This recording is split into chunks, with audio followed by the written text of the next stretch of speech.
What is up, everybody? MSFO is a year old.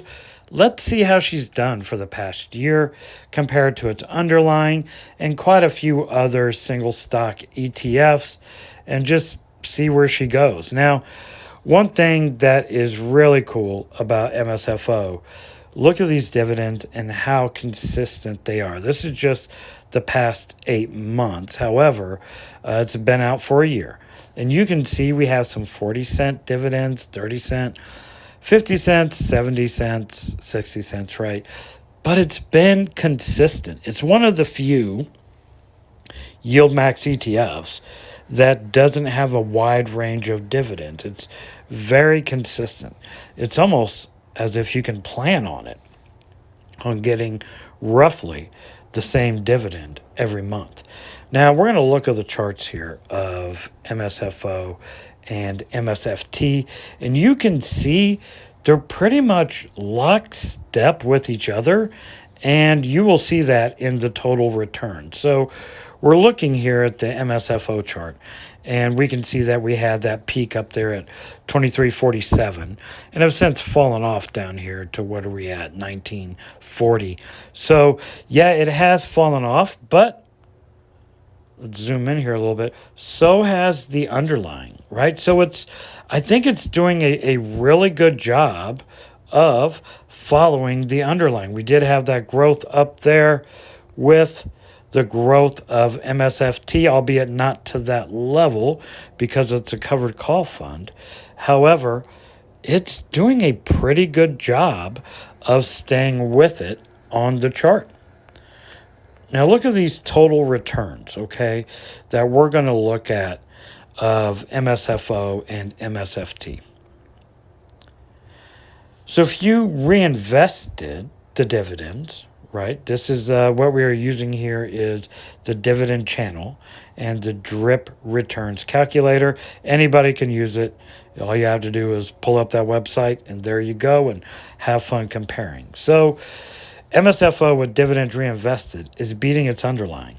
And I don't know off the top of my head how many yield max funds can say that or how many covered call funds can actually say that. But MSFO was one that you can. Now, if you did reinvest if you did not reinvest the dividends, MSFT is winning down here, as you can see, ever so slightly. But if you did reinvest them, you'd be up. So it kind of depends how you want to work the fund. But to me, that's still pretty impressive that MSFO is beating MSFT with dividends reinvested and just slightly under with dividends not reinvested. Now, before we go on, I must say this. We did an IWM trade yesterday. And then today we sold it for profits. In a membership group, we are 12-0 in our trades. Everything's logged here so everybody can see past and current trades. We're 12-0. I don't know what to tell you other than that. I will leave a link in the description if you want to join the membership group. Now we're going to look at AMSI. AMSI is one of my favorites, and MSFO is losing out to AMSI, but ever so slightly. AMSI is still up, and I think they're both wonderful, honestly. I really like AMSI. I've held it for a long time. I've done lots of different things with AMSI. I've sold it for profits. I bought back in. You know, it's just been great because Amazon has been great. And it's the same thing with MSFO. So it goes to show you if the underlying is doing well, the yield max fund will do well. Now, there's a lot of people that don't understand how folks are positive on their yield max funds. Well, that's because the market has done nothing but go up for over a year, and many of the blue chip funds have followed lockstep with the market going up. So therefore, the covered call funds have done nothing but go up with it. So that's how most people are positive on their yield max and Defiance funds.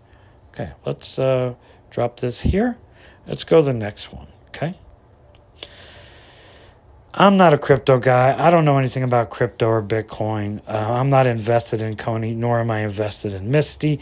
I don't know anything about it, so therefore I can't get in it. But I wanted to compare it nonetheless.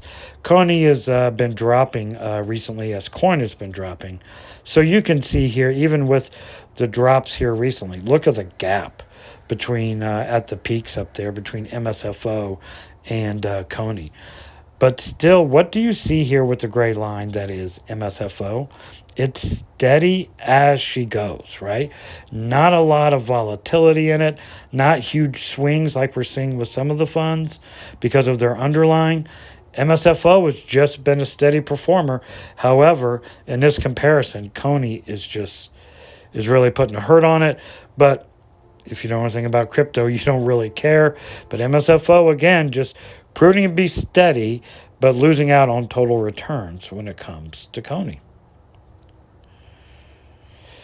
So, Tesla is low-hanging fruit. I understand that this is an easy comparison, but a lot of people are invested in Tesla.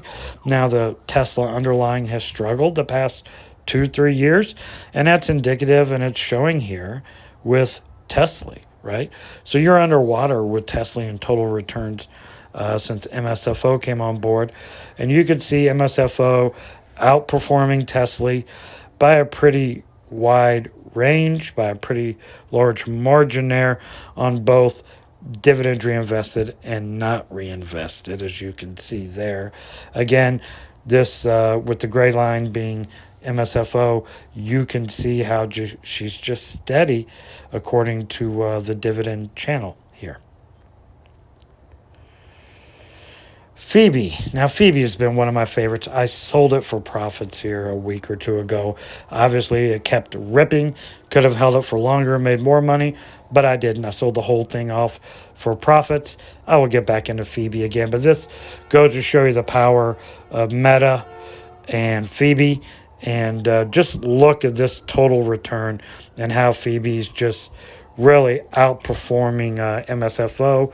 And dare I say, Phoebe is probably outperforming Microsoft. However, I can't say that with 100% certainty because I have not done that comparison. But just by looking at this, you can see how well Phoebe has done. And again, it's more volatile. As you can see, the swings are much bigger. But still outperforming MSFO. But it just goes to show you how steady, again, MSFO is. Not losing money, slowly chugging up with its lower amount of dividends and less volatility. If you're into something that you want something a little more safer, if you can say that about a yield max fund, MSFO may be the one you choose with less volatility. Let's zoom out here. Now, YMAX isn't really a fair comparison, but I still wanted to do it anyway because YMAX has all the yield max funds in it. But I just kind of wanted to see how MSFO was performing against yield max, or YMAX rather. And YMAX is outperforming MSFO again. I think this gap will tighten in the future as YMAX continues to add different funds to their portfolio. And as long as Microsoft continues to go up, I would think that this gap would tighten up over time. But yeah, YMAX is outperforming MSFO currently.